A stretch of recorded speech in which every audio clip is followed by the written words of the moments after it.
വീണ നേരമതയോ ലങ്കേശൻ രാവണന്റെ നെഞ്ചിലിടുക്കിയായി വല്ലാതെ മോഹമുണർന്നു മൈഥിലിയെ കട്ടതുകൊണ്ട് എന്തെല്ലാം മുകില് വന്നെന്റെ കൈലാസനാഥ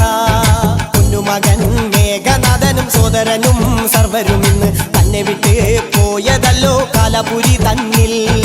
പശ്ചാത്താപം നിറയണ് രാമന്റെ ശരമുനയാൽ മോക്ഷത്തിൻ പടി കടക്കാൻ മോഹമുദിച്ചല്ലോ